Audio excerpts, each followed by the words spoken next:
Vamos para a nossa edificação nesse momento, meus irmãos, de ouvirmos a voz do nosso Deus. É o momento de ouvirmos a mensagem do Senhor e eu quero convidá-los então a abrirem suas Bíblias, lá em Romanos, no capítulo 2, onde nós vamos proceder à leitura do verso 25 até o verso de número 29. Romanos, capítulo 2, de 25 a 29.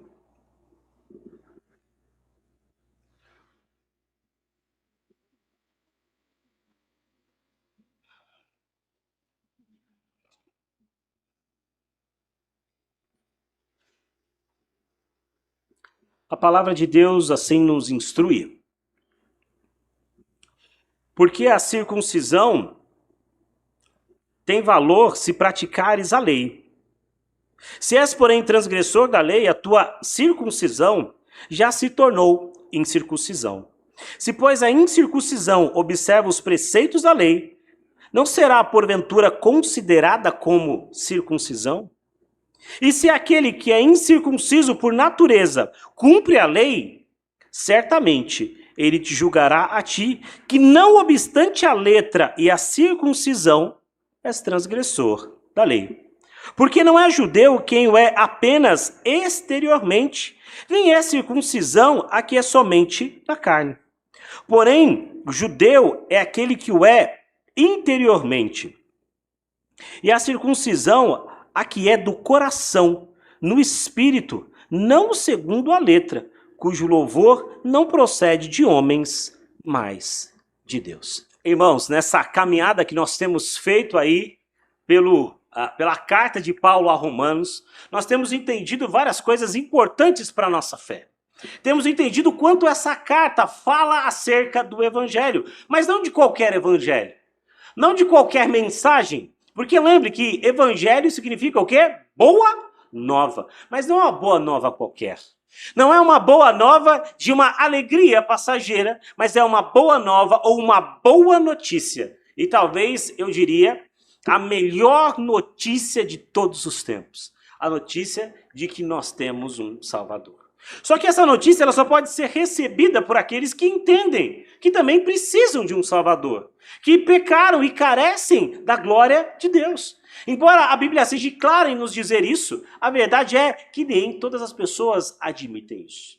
Mas, irmãos, após falar sobre isso, o apóstolo Paulo agora, ele começa a se voltar para as pessoas que aparentemente, a gente viu um pouco disso no domingo passado, aparentemente se voltavam para Deus, iam aí até frequentavam os ritos, as festas da igreja, por assim dizer, mas que estavam com o coração longe. Paulo agora coloca o dedo na ferida dessas pessoas.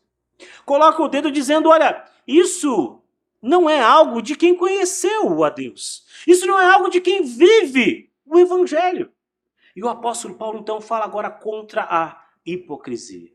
Hipocrisia, meus irmãos, é um termo forte da nossa língua, não é verdade? Você chamar alguém de hipócrita é algo pesado, né? Eu diria que se você resolver fazer isso, você vai arranjar uma bela briga e quem sabe um inimigo aí quase que para a vida toda. Porque para nós, aqui na nossa língua, o hipócrita é aquela pessoa falsa. É aquela pessoa de duas caras. É aquela pessoa que fala uma coisa, mas vive outra. Aquela que fala uma coisa para você, mas às suas costas diz outra. Mas é interessante pensar que essa expressão hipócrita, ela vem do grego, né? Como muitas das nossas expressões. Mas olha que interessante, ela remete ao teatro. Porque no teatro, naquele tempo, os papéis ou os atores, eles representavam os seus papéis sempre com uma máscara. Tanto é que até hoje o símbolo do teatro, não sei se você sabe disso, são duas máscaras intercaladas, você já viu? Quando se fala de teatro tem essas duas máscaras, que relembram essa ideia, quando a representação se dava por máscaras. Então eles colocavam uma máscara feliz ou uma máscara triste, a depender do que o personagem precisava. Mas isso remete a essa ideia porque essa questão, esse sentimento, nem sempre era um sentimento vivido pelo ator. Ou seja, o ator podia estar muito triste, mas ele colocava uma máscara de feliz. Ainda que por trás da máscara ele estivesse triste, a máscara o representava como feliz. O contrário também poderia ser verdade. E é daí que vem essa expressão hipócrita. É aquele que mostra uma coisa que talvez, na verdade, não seja o que ele é. E isso, meus irmãos, é um dos temas que nós temos que falar recorrentemente na vida e durante a caminhada na igreja. Porque a gente sabe, porque eu disse isso na mensagem passada, o número de evangélicos é muito alto no nosso país e eu fico feliz em saber isso, mas ao mesmo tempo a gente sabe que nem todas as pessoas chegam de fato ao evangelho. A gente sabe que muitas pessoas que às vezes adentram as portas da igreja jamais adentraram a porta celestial, jamais entraram pelo caminho estreito. Ou seja, vivem na igreja, mas ainda o seu coração está longe da igreja. Vive na casa de Deus, mas o seu coração está longe dos caminhos de Deus. E é por isso, irmãos, que muitas vezes a Bíblia nos alerta sobre isso. Esse é um tema extremamente atual para os nossos dias. Porque você já deve ter visto e estampado nas páginas de jornais, sites da internet, portais de notícia, redes sociais, mensagens ou matérias falando sobre supostas pessoas que se diziam evangélicas ou cristãs, que escandalizaram o nome de Cristo, tendo ou cometido algo muito feio da ordem moral, ou quem sabe até alguma coisa relacionada a roubo e coisas dessa natureza. Por isso que de vez em quando na igreja nós temos que falar sobre esse tema. E é por isso, irmãos, que hoje, nesta noite, esse é o tema da minha mensagem: sinceridade sem falsidade. O tema, se você gosta de anotar aí, o tema da minha mensagem é sinceridade sem falsidade. E Paulo, então, aqui de certa forma, talvez bravo com essas pessoas, nos leva então ao verso 17 ao verso 20, quando ele diz o perigo ou o risco de viver sobre uma questão ou uma alma, digamos assim, religiosa, mas sem estar perto do Senhor. E o apóstolo Paulo faz um trocadilho aqui que é até difícil, né? Quando numa primeira leitura você lê esse texto, você precisa voltar de novo para entender. Porque Paulo diz o seguinte, que a circuncisão, ela só tem valor, ou seja, só é possível se também você observa a lei. Ou seja, se você observa a lei, a circuncisão existe. Mas se você não observa a lei, na verdade você é um incircunciso. Irmãos, esse é basicamente o grande ponto do apóstolo Paulo. Porque aqueles judeus naquele momento, e talvez ele falasse agora mais diretamente a esse grupo de judeus que se achavam talvez o maioral dentre os grupos cristãos daquele momento, e ele começa condenando essas pessoas porque eles achavam que pelo fato de terem a circuncisão, eles não precisavam obedecer à palavra de Deus. Ou seja, se eu fui circuncidado, se eu participo das festas, se eu sou um judeu, digamos assim, não preciso obedecer. Porque a salvação já é, para mim, algo garantido. Mas lembre-se, irmãos, a circuncisão, embora talvez ela tenha se esvaziado em algum momento, mas a circuncisão era o símbolo divino impresso na carne daquelas pessoas. Lembra um pouquinho da história de como foi instaurada a ideia da circuncisão no povo de Deus? Foi através de Abraão. E a ideia é que o povo tivesse marcado na sua carne, e essa é a grande questão, um sinal de que eles eram um povo diferente. Por isso foi dado então a Abraão o seguinte: Abraão, você vai sair da tua terra, você vai sair da tua parentela, você vai para um lugar que eu vou te mandar, e de ti eu vou fazer uma grande nação. Você vai ser diferente. Eu vou te abençoar, a sua nação vai ser abençoada, de ti vão sair reis, a sua nação vai ser próspera. Vocês vão ter uma aliança não com qualquer um, mas vocês vão ter uma aliança comigo. E a circuncisão tem essa ideia de mostrar que eles não eram qualquer povo, de que eles tinham agora a aliança do Senhor. E a instituição é que todo um macho, então, ao 8º dia, seria circuncidado na pele do seu prepúcio. A ideia de puxar e cortar, então, aquela pele, dava a ideia, ou ganhava-se a expressão, de lembrar-se da aliança de Deus. Mas, irmãos, o problema é que eles achavam que o simples fato dessa cirurgia acontecer garantia-lhes a eles, quem sabe, um lugar no reino de Deus. E um dos teólogos, quando fala sobre isso, ou quando comenta esse texto, ele diz assim, ó, sempre que a verdadeira igreja enfraquece, há uma tendência de dar mais importância aos símbolos, ao que é externo, do que é o que é interno. E isso invariavelmente, meus irmãos, acontece. A igreja começa a dar mais sentido aos ritos do que de fato ao coração. E então, meus irmãos, esse é o ponto do apóstolo Paulo. O rito, ele é importante, porque é uma ordenação de Deus, significa algo importante. Mas ele não pode vir esvaziado do seu significado. E esse é o perigo, meus irmãos, da superficialidade espiritual. Quando a gente talvez pense que porque um dia nós chegamos ao batismo, porque um dia nós proclamamos a nossa fé aqui diante das pessoas, a gente pensa assim, eu já estou garantido. A minha fé já basta. Eu não preciso mais obedecer. E esse, meus irmãos, é um dos grandes enganos. E infelizmente essa tem sido uma porta de entrada, muitas vezes, para os escândalos dentro da igreja. De pessoas que acharam que o simples fato de passar pelos ritos da igreja os tornava, quem sabe, santos. Os tornava agora, digamos assim, acima do bem e do mal. Mas, meus irmãos, isso é viver a fé de uma forma superficial. E o meu medo com isso, meus irmãos, é porque essa é uma tendência da nossa geração. A nossa geração é conhecida, e eu digo aqui, talvez a começar da minha, como a geração dos rápidos. Tem até algumas expressões em inglês que tem essa ideia, né? O famoso fast food, ou numa tradução livre, a comida rápida. A gente quer as coisas de forma muito rápida, a gente quer ser muito imediatista, não é verdade? E para tudo a gente é assim. Hoje, inclusive, faz-se muito sucesso aqueles vídeos ou aqueles aplicativos que vocês sabem bem o nome, de vídeos curtos. Porque eu já não tenho mais muita paciência para ver um vídeo de 5 minutos. Tem que ser um vídeo menor. Quem sabe 30 segundos, 1 minuto. E aí eu consigo ficar lá, ainda que seja 1 hora, mas eu consigo ficar lá vendo 1 hora de vídeos pequenos. Não é verdade? E isso, infelizmente, nos leva a não nos envolver mais com as coisas. Aliás, tenho que tomar até cuidado com o tempo do sermão. Porque se eu passar muito do tempo estimulado, ou do tempo que nós estamos acostumados, eu começo a ver aqui talvez algumas pessoas olhando para o relógio, já bocejando, pensando assim, será que o culto hoje vai ser até mais tarde? Porque a gente quer as coisas muito rápido. Pastor, dá para você falar só os pontos principais e eu já vou embora para minha casa? Será que você pode dar uma resumida no seu sermão? Ou cortar algumas partes?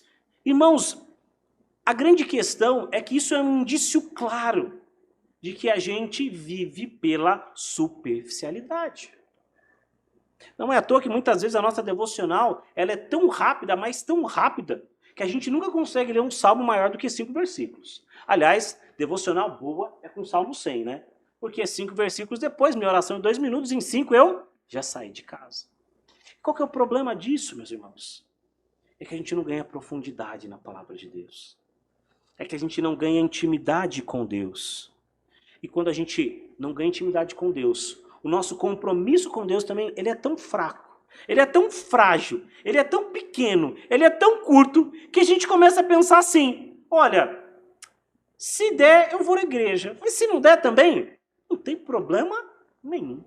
Eu não consigo mais valorizar as coisas relativas à igreja. E o grande problema disso, meus irmãos, é que a gente começa a dar para o Senhor Jesus, sabe o quê? As sobras. A gente começa a dar para o Senhor aquilo que dá tempo. Aquilo que dá. Se dá, eu vou. E se não der? Se não der, não tem problema. Mas e as premissas? E o que Deus falou sobre isso? Irmãos, e talvez esse seja o grande problema das pessoas. Eles pensavam que ter dado uma partezinha do seu tempo, seja num ritual, seja numa cerimônia, aquilo para eles já era o bastante. Mas não é bastante para Deus. Deus, meus irmãos, ele não quer o domingo do seu tempo. Ele não quer as duas, ou quem sabe se você agora está muito crente, né? Porque agora tem que ser crente demais para você poder vir na escola dominical e ainda vir no culto à noite. Aí você já é o supra-sumo do cristianismo, né? Deus não quer só essa parte. Deus não quer só 4 horas do seu domingo. Ele quer toda a sua vida. Sabe, sua segunda-feira do trabalho, Ele quer também para Ele. Sabe aquela terça-feira em que você faz aquele curso, Ele também quer para Ele. Ele quer toda a sua vida.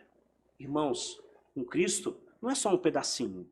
Com Cristo ou você dá tudo para Ele. Toda a sua vida, todos os seus planos, todos os seus sonhos, não é nada.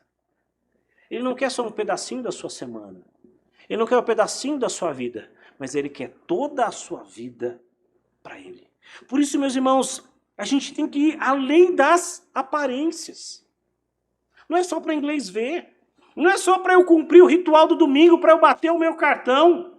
Não é só para o pastor achar bacana e não fazer para mim uma visita na semana. Ou quem sabe mandar uma mensagem, afinal de contas talvez eu falte e eu vou receber a mensagem do pastor e quiçá de algum membro da igreja. E isso, meus irmãos, os judeus, então, eles se sentiam assim, seguros. Afinal de contas, eles tinham a circuncisão. E essa é a falsa segurança que às vezes nós temos de pensar isso. Porque se eu fui batizado, estou tranquilo. Porque se eu já entreguei meu dízimo esse mês, eu já estou tranquilo. Mas Deus quer toda a sua vida. Entenda isso. A Bíblia, meus irmãos, possui diversas e diversas exortações do quanto é importante a santidade. E a santidade, meus irmãos, não é um processo que começa em um segundo e termina no outro. A santidade é um processo que começa aqui na sua conversão. E sabe quando ela termina? Sabe quando o processo de santidade termina na sua vida? No momento em que Jesus te chamar para viver na glória celestial. Portanto, enquanto você estiver aqui, nesses, quem sabe, 100 anos, né? Olhando aqui para o meu avô e para minha avó, né? Que já passaram dos 90.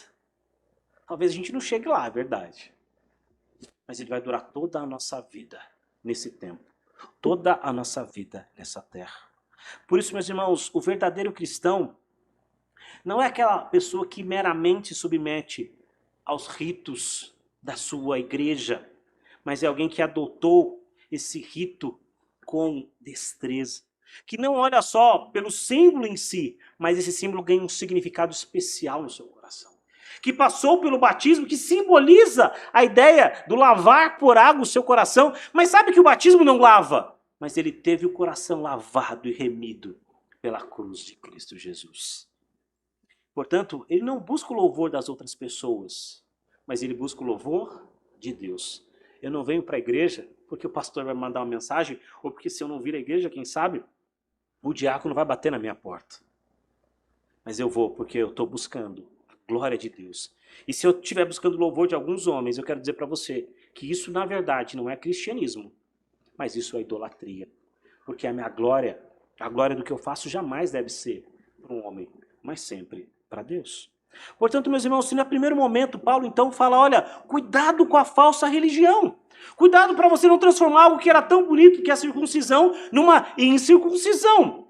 Porque agora nos versos 22, 21 e 22, ele vai para o segundo ponto da minha mensagem, sobre a importância de sermos sinceros na fé. É importante que eu e você sejamos sinceros na fé. Irmãos, quando a gente fala de hipocrisia, a gente tem que se lembrar que de alguma forma, eu sei que a gente não gosta muito dessa palavra, como eu disse no início, mas de alguma forma a gente também tem às vezes uma lacuna entre o nosso discurso e o que a gente vive. Isso é comum para todas as pessoas. Porque afinal de contas, o pecado do qual nós pregamos contra, nós não estamos então imunes a eles. Nós precisamos também viver para que eles não nos alcancem. E essa verdade é tão importante que o apóstolo Paulo dizia que eles murravam o próprio corpo, para que uma vez tendo pregado o evangelho, não seja escândalo daquele que ele havia pregado e condenado. Meus irmãos, mas o ser humano, ele tem das suas tendências pecaminosas, uma delas é esvaziar o significado das coisas. Não é verdade? E a gente começa a fazer o ritual por ele mesmo. A gente até atribui, quem sabe, talvez um poder mágico aos rituais. E o ser humano gosta disso. Essa ideia da poção mágica, essa ideia de algo que vai me fazer elevar. E às vezes, talvez, eu fico pensando, quando eu digo para vocês que o vinho que a gente usa na ceia, ele é um vinho comum, ou suco de uva comum, o fruto da videira comum, sem nenhuma especiaria, e não há nenhum poder sobrenatural nesse sentido, não é algo que você tome e você sinta algo sobrenatural, mas é o do dia a dia, digamos assim, o que era naquele momento o costume para todas as pessoas como um pão normal, mas que eles ganham essa ideia do alimento espiritual não por eles em si, mas porque Jesus opera no nosso coração. E é assim que a nossa confissão de fé ensina sobre a Santa Ceia. É assim que a nossa confissão de fé nos ensina, é assim que a palavra de Deus nos ensina. Portanto, irmãos, a gente não pode esvaziar o nosso batismo, ou a ceia, dando só o valor pelo que ela é. Porque embora seja um símbolo importante para nós, ele é um símbolo. E lembra, o símbolo, ele só tem valor se de fato aquilo aconteceu no seu coração. Ou seja, transformar essa realidade, ou transformar um símbolo na grande verdade, isso é um pecado. Quando eu acho que a minha santidade dependeu do meu batismo, eu ainda não entendi qual era o meu batismo. Quando eu acho que a minha vida com Deus dependeu, então, daquele momento que dali para frente eu vivi com Deus, a gente se enganou. Porque o batismo ele só confirma aquilo que já aconteceu dentro do meu coração. É assim que a confissão de fé também fala sobre o batismo, que é um sinal visível de uma graça invisível. Consegue notar isso? Portanto, meus irmãos, essa consciência entre fé e ação tem que estar em nosso coração. Aqui, a ceia é um símbolo de fé, mas ele não é vazio em si mesmo.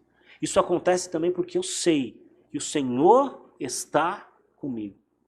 Isso acontece porque eu sei que o meu coração um dia foi transformado pelo Evangelho. E o ponto do apóstolo Paulo então é o seguinte: o verdadeiro judeu não é aquele judeu que é herdeiro, não é aquele judeu que, digamos, está na sucessão de Abraão, mas é aquele que recebeu a fé de Abraão. E Paulo define nesse texto que essa identidade judaica, ali no verso 28, não de uma forma negativa, quando ele diz que judeu é de forma positiva aquele que entendeu esse caráter de santidade. Judeu é aquele que está com o Senhor. E talvez nessa definição maior, judeu então, somos nós, que um dia, pela graça de Cristo Jesus, entendemos o Evangelho. E nós não vivemos agora por conta dos ritos, mas esses ritos fazem parte da nossa igreja. Então, irmãos, o que nós fazemos aqui é para agradar ao Senhor. Não é para agradar o irmão que está do meu lado, por mais que eu ame também. Não é para agradar o meu pai, porque se eu não for para a igreja, meu pai vai ficar bravo. Não é para agradar minha esposa ou meu esposo, mas isso está dentro do meu coração. O meu coração foi transformado. Portanto, irmãos, eu disse que o primeiro ponto da minha mensagem, falando sobre sinceridade sem falsidade, é que nós devemos evitar a falsidade religiosa. No segundo momento, eu falei sobre a importância de sermos sinceros. E agora, caminhando para o final da minha mensagem, eu digo sobre o meu terceiro ponto, que é agradar a Deus com o coração sincero. Se até agora Paulo bateu nessa questão, ele vai voltar agora e mostrar o outro lado da moeda. Vai mostrar agora o copo meio cheio, dizendo o seguinte: é importante que você valorize a sinceridade espiritual. A vontade de Deus, meus irmãos, a palavra nos diz que é a nossa santidade. Ou seja, Deus quer que nós andemos cada vez mais perto dele. Portanto, nós somos chamados a uma verdadeira obediência. Nós somos chamados a uma verdadeira adoração. E a aprovação da verdadeira espiritualidade procede justamente de entendermos que nós devemos estar com Deus. Os judeus, eles se vangloriavam porque eles tinham recebido a lei. Eles batiam no peito e diziam assim: eu sou o herdeiro da lei. Se não fosse pelo meu povo, vocês não haviam recebido a lei. Mas eles se esqueciam que mais importante do que é ter recebido é a graça de poder viver pelos ensinamentos que a lei dava. A lei é boa e a palavra de Deus diz isso. Porque pela lei eu entendi que eu sou pecador. Pela lei eu entendi que eu preciso de Salvador. E agora, já salvo, eu não vou ser salvo porque eu cumpri a lei, Mas porque eu sou salvo agora, eu amo a Cristo. E se eu amo a Cristo, eu tenho prazer em caminhar como Ele quer que eu caminhe. É claro, irmãos, que nessa nossa caminhada cristã, infelizmente, alguns deslizes vão poder acontecer. E a palavra de Deus já nos alertou sobre isso. Mas olha que interessante, ela também já nos deu o remédio para que a gente volte para o caminho de Deus. E quando o apóstolo João fala, se confessarmos os nossos pecados, ele é fiel e justo para nos perdoar os pecados e nos purificar do quê? De toda a injustiça. Ele providenciou o caminho, mas ele também providenciou a volta para esse caminho. Irmãos, não há uma coisa mais prazerosa de entender de que Deus nos amou de uma forma tão grande, que Ele nos deu o caminho da salvação, que Ele sabia que a gente não ia conseguir pelos nossos esforços. Por melhor que você seja, e olha, eu acredito mesmo que você é uma pessoa boa. Eu acredito que se um dia eu tiver com algum problema, com a necessidade de bater na sua casa, você vai me ajudar. Eu sei que você é uma pessoa boa. Mas por melhor que você seja nesse mundo, você é incapaz, assim como eu e todos nós, de cumprir a lei rigorosamente. Então Jesus veio aqui, cumpriu a lei no nosso lugar. E falou o seguinte, aquele escrito de dívida que era contra você, contra o seu pecado, ele foi pago, estampado na cruz. Quando naquele momento ele diz, está pago, está consumado. Portanto, irmãos, Deus quer que a gente se aproxime dele. Não como aquele pai bravo, mas como aquele pai amoroso. Aquele pai que cuida dos seus. Aquele pai que está com eles. Isso é muito interessante porque quando o povo se chamava de judeu, ele se lembrava, embora a gente tenha algumas dificuldades talvez de saber de onde vem esse nome, mas possivelmente a ideia de judeu vem da ideia da tribo de Judá. E Judá significa louvor. Aliás, Jesus era da tribo de Judá, e a gente às vezes canta isso, né? O leão da tribo de Judá. E Judá aqui tem a ideia, ou significa louvor, ou quem sabe, eu o louvarei. Porque quando Judá nasceu, o seu pai disse, esta vez louvarei ao Senhor. Jacó, pai de Judá, proferiu a seguinte bênção, Judá, os teus irmãos o louvarão. Portanto, judeu é aquele que louva. Judeu é aquele que está diante do Senhor e que a sua vida está em constante louvor a Deus. O William Hendricks, que é um dos comentaristas que a gente gosta muito de ler, quando ele comenta esse texto, ele diz algo muito interessante. Ele diz o seguinte, é evidente à luz das Escrituras que muitos dentre os judeus louvavam a si próprios e eram ávidos por receber louvor dos homens. Mas esqueceram que o melhor louvor que existe é o louvor de Deus. Esqueceram de que o que eu faço não é para eu me aparecer, mas o que eu faço é para que Cristo apareça na minha vida. Isso então me conecta com uma frase muito bonita dita por João Batista. Importa que ele cresça e que eu diminua. E quanto mais Cristo cresce na minha vida, mais bem-aventurado eu sou. Quanto mais eu sirvo ao Senhor com o meu coração aberto a Ele, mais bem-aventurado, mais alegre eu sou. Portanto, irmãos, o segredo da felicidade não está nos 7 passos daquele coach que escreveu. Não está naquele livro de autoajuda que às vezes a gente insiste em ler. Mas o segredo da felicidade está em andar com o Senhor. Está em estar aos pés do Senhor. Está em viver para a glória do Senhor. Eu quero caminhar aqui então para a minha conclusão, mas eu queria deixar aqui, meus irmãos, 4 aplicações, talvez algumas eu já tenha feito durante a minha fala, mas me permitam aqui reforçá-las. 4 aplicações importantes para nós. A primeira, examine a sua sinceridade. Faça uma reflexão séria. Olhe para o seu coração de uma forma honesta, ao mesmo tempo profunda, sincera espiritualmente. E a pergunta é, você está vivendo uma fé autêntica? Já imaginou? Quando Jesus comenta, ele diz que no último dia, algumas pessoas falam, Senhor, Senhor, em teu nome expulsamos demônios, em teu nome realizamos cura. E o Senhor vai dizer assim, apartai-vos de mim, malditos, porque eu não vos conheço. Esse é o tempo, irmãos. Nós não fomos chamados aqui só para estarmos nos bancos da igreja, ou para participarmos dos rituais sem valor. sem sentido ou sem significado, mas ele tem que ter um significado profundo em nosso coração. Examine hoje qual é a sua sinceridade. Segunda aplicação importante desse texto: priorize na sua vida a integridade. Seja íntegro, não porque eu veja, não para que o seu esposo veja, mas para que o Senhor saiba que você é íntegro. Valorize a integridade espiritual da sua vida, acima de qualquer coisa.